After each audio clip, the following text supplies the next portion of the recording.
چاہتا ہے کہ ان راتوں میں کوئی ذکر کروں، عبادت کروں، کیونکہ نبی کریم علیہ السلام نے شعبان کی 15ویں شب قبرستان حضور تشریف لے گئے،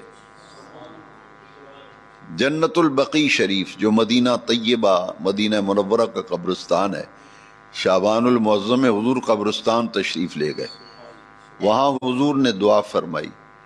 حضرت ام المومنین سیدتنا عائشہ صدیقہ رضی اللہ عنہ کی روایت جو ہے، فرماتی ہیں کہ میں نے حضور کو دیکھا کہ شعبان کی 15ویں شب آپ قبرستان میں تشریف لے گئے اور حضور نے اپنے دونوں ہاتھ بلند کیے اور آسمان کی طرف نگاہ اٹھا کر حضور دعا فرما رہے تھے۔ لہٰذا شب برات کو قبرستان جانا، اپنے پیاروں کی قبروں پر دعائے مغفرت کرنا، ان کی زیارت کرنا، یہ بھی نبی کریم علیہ السلام کی سنت ہے۔ اور اس رات قیام کرنا اور اگلے دن کا روزہ رکھنا، شعبان کی 15ویں رات کو قیام کا معنی ہے نفل پڑھنا اور اگلے دن روزہ رکھنا۔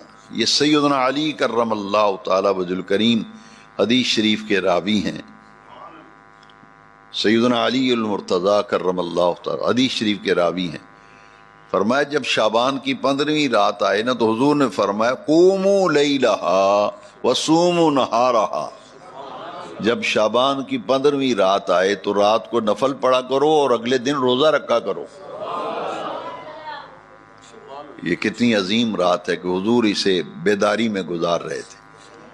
حضرت عائشہ صدیقہ فرماتی ہیں میں نے حضور کو دیکھا کہ شعبان کی 15ویں رات حضور نے اتنا طویل سجدہ فرمایا کہ میں یہ گمان کر بیٹھی کہ شاید حضور کی روح مبارک پرواز کر گئی ہے، کہ کوئی حرکت نہیں جسم میں، اور حضور سجدے میں انہماک اور استغراق کی یہ کیفیت تھی نا۔ اور نماز پڑھنے کا مزہ ہی ایسے آتا ہے، اگر نماز میں حرکات و سکنات ہوتی رہیں تو وہ تسکین تو قلبی حاصل نہیں ہوتی۔ اس لیے حدیث شریف بھی ہے نا مسلم شریف میں، اس حدیث کو ذرا سنیں غور سے۔ فرمایا اسکنوا فی الصلاۃ، نماز سکون سے پڑھا کرو، سکون سے، جلد بازی نہ کیا کرو، سکون سے نماز، دیکھنے والا دیکھے کہ بڑے اطمینان سے نماز پڑھی جا رہی ہے۔ اب حضور کا اطمینان کی کیفیت کیا تھی؟ ام المومنین کی زبانی حدیث شریف میں موجود کہ طویل سجدہ فرمایا اور یوں لگا کہ حضور دنیا سے شاید پردہ فرما گئے، روح مبارک پرواز کر گئی ہے، حضور کا جسم اقدس حرکت ہی نہیں کر رہا۔ تو حضور چونکہ سجدے میں تھے نا، حضرت عائشہ صدیقہ فرماتی ہیں میں نے حضور کے پاؤں مبارک کا جو انگوٹھا ہے اسے میں نے ہاتھ لگایا تاکہ دیکھوں کہ حضور حرکت فرماتے ہیں یا نہیں، گمان دل میں آ گیا نا خیال۔ فرماتی ہیں میں نے جیسے ہی مس کیا تو حضور نے حرکت دی، پاؤں مبارک کو حرکت دی، تاکہ عائشہ صدیقہ کو اطمینان و تسلی ہو جائے ایسا کوئی معاملہ نہیں ہے، بلکہ عبادت میں انہماک اور استغراق کی کیفیت غالب ہے۔ جب حضور نے نماز مکمل فرما لی نا تو حضور نے فرمایا عائشہ جانتی ہو کہ یہ کون سی رات ہے؟ تو آپ نے عرض کی اللہ و رسولہ عالم، حضور اللہ بہتر جانتا ہے یا اللہ کا رسول۔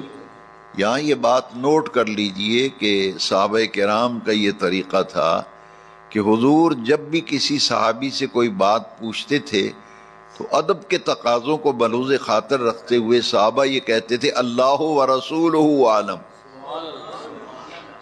صحابہ کو پتہ بھی ہوتا تھا پھر بھی نہیں بتاتے تھے، اور یہاں صحابہ کرام کا عقیدہ واضح ہو رہا ہے،